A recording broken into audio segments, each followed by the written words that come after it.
Salut les KT, j'espère que vous allez bien. On se retrouve pour faire la review du chapitre 95 de Dragon Ball Super.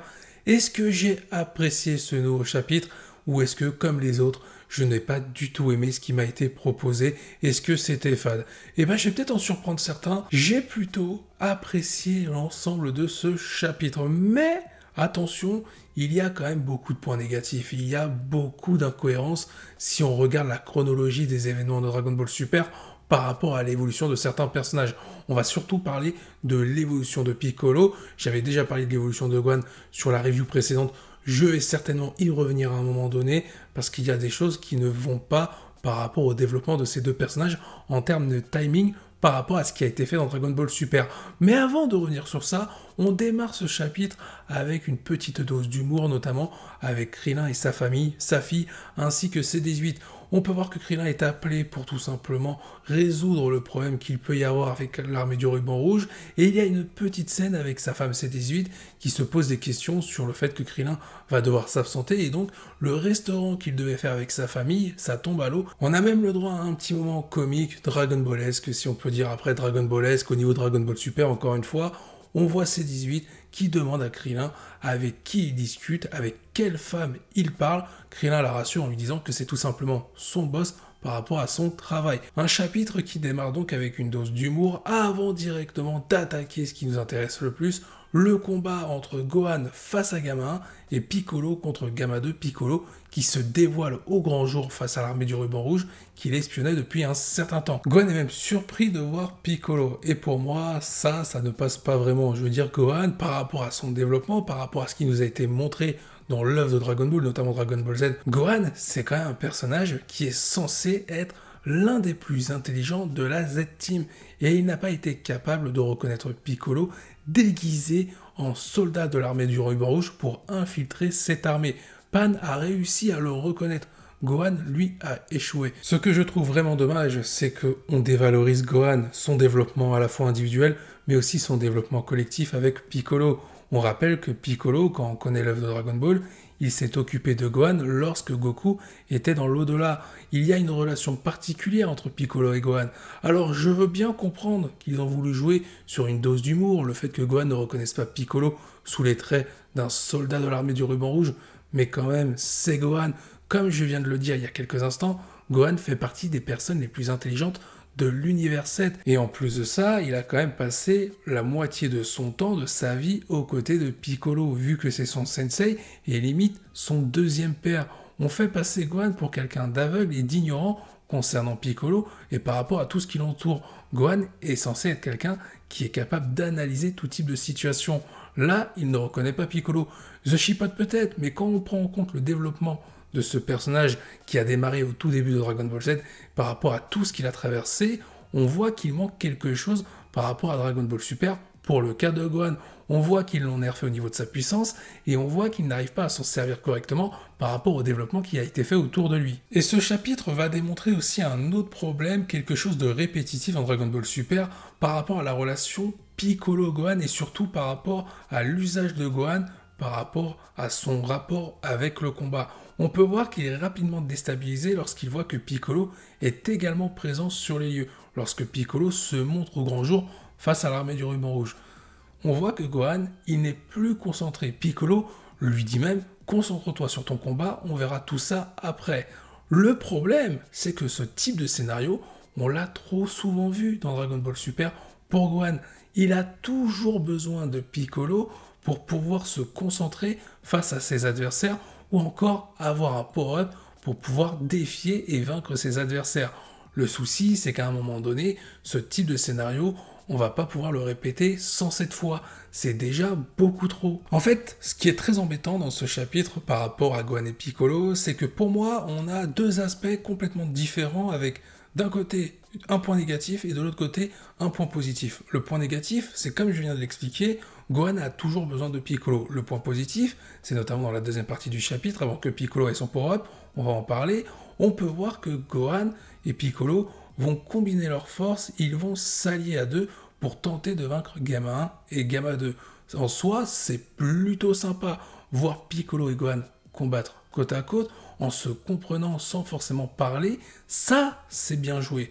Le problème derrière, c'est qu'on aimerait que Gohan soit beaucoup plus indépendant au lieu qu'il dépende de Piccolo. Ça pourrait rendre la relation de ces deux personnages, d'élève à sensei, encore plus exceptionnelle. On pourrait continuer l'évolution de ce duo tout en continuant l'évolution de Gohan. Parce que jusqu'à maintenant, l'évolution de Gohan, un coup il a été nerf, un coup il a été stabilisé, mais jamais il a été dans une ascension par rapport à son développement, à la fois au niveau de sa puissance ou par rapport à sa personnalité avec les personnages qui l'entourent, Goku, Vegeta et surtout bien entendu le personnage de Piccolo. Restons du coup sur le sensei de Gohan, on va parler de Piccolo qui a eu le droit à un power-up déjà annoncé dans les chapitres précédents. À la fin de ce chapitre 95, il passe en forme orange, on a le droit du coup à l'éveil du Piccolo orange pour défoncer, on le sait quand on a vu le film, il va défoncer Gamma 2.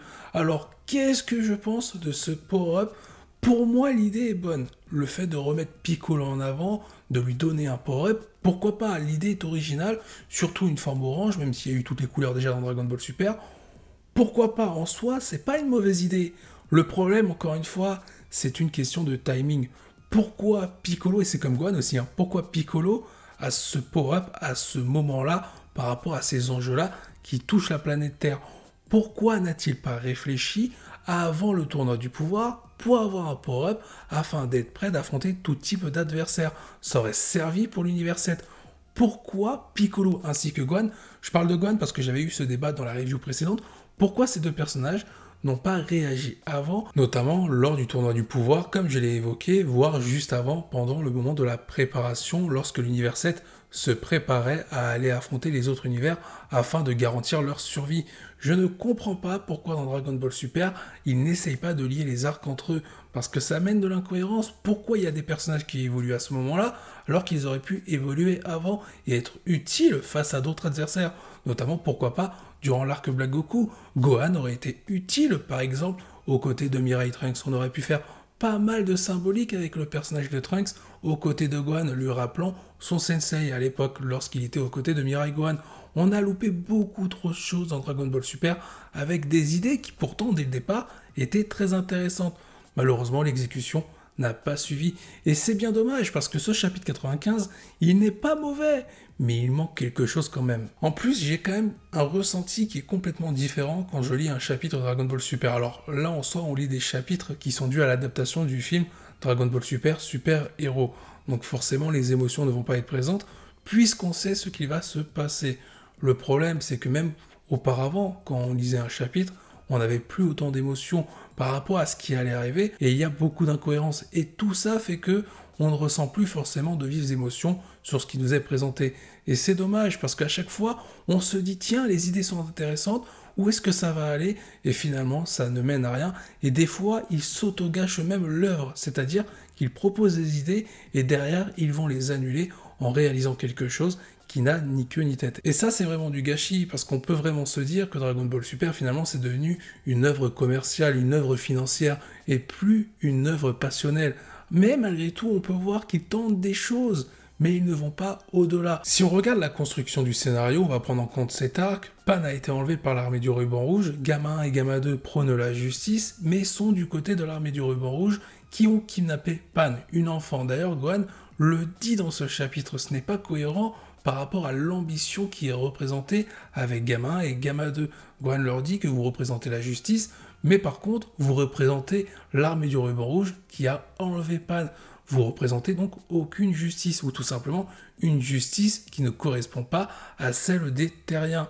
Et là, à un moment donné, Gamma 1 et Gamma 2, qui sont censés être des robots hyper intelligents, devraient se rendre compte qu'il y a un problème par rapport à ce qui se passe. Même si leur créateur, c'est l'armée du ruban rouge, il y a une certaine logique à avoir par rapport aux données qu'ils possèdent. Ensuite, on va revenir sur le cas de Piccolo. Est-ce que son power-up est plutôt logique et est-ce qu'il est crédible? Honnêtement, le fait, et je reviens là-dessus, et j'insiste là-dessus, le fait que Piccolo ait un nouveau power-up, une nouvelle forme, ça ne me dérange pas. Pourquoi pas? Par rapport à tout ce qu'il a fait dans l'œuvre de Dragon Ball, les différents combats, les différents entraînements, les différentes méditations, et le fait qu'il a fait évoluer d'autres personnages autour de lui, notamment Gohan, on peut se dire que Piccolo, c'est normal qu'il ait un power-up. Sauf que le power-up, il n'est pas naturel, il est lié à Shenron. Et ça, c'est bien dommage. Pourquoi être passé par Shenron pour faire évoluer Piccolo. On aurait pu lui faire augmenter sa puissance naturellement par rapport à tout ce qu'il a acquis. On aurait pu avoir une scène incroyable avec Gohan et Piccolo. Gohan qui pouvait apprendre pour la première fois quelque chose à Piccolo, au-delà du fait que Piccolo a un cœur, et ça, grâce à Gohan, Piccolo s'en est rendu compte. On aurait pu avoir autre chose. Gohan qui aurait pu montrer à Piccolo pourquoi celui-ci n'évolue pas tant que ça, après toutes ces années qu'il a passées à ses côtés. On aurait pu voir Piccolo en train de se remettre en question, pourquoi il a échoué à certains moments. Et ensuite, on aurait pu lui donner un power-up une fois que Piccolo aurait compris toutes ses erreurs. Ça aurait été incroyable. Le problème, c'est qu'encore une fois, on est passé sur de la facilité avec Shenron pour faire évoluer Piccolo. Et c'est dommage, parce que le power-up, oui, il est logique.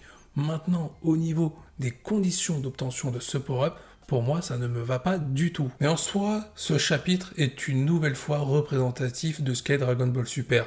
Des idées intéressantes, parce que sur le papier, on a une petite dose d'humour avec Krillin C18, on a Piccolo Gohan qui s'allie pour faire face à Gamma 1, Gamma 2, ça passe plutôt bien, malgré le fait que Gohan soit complètement dépendant de Piccolo. On a le power-up de Piccolo, mais l'exécution de ce power-up en termes de scénario n'est pas bonne du tout. Beaucoup de gâchis, et c'est ce qui atténue notre envie de lire Dragon Ball Super. Par exemple, à la fin du chapitre 95, lorsque Piccolo dévoile son nouveau power-up lié à Shenron, est-ce que réellement vous avez vibré?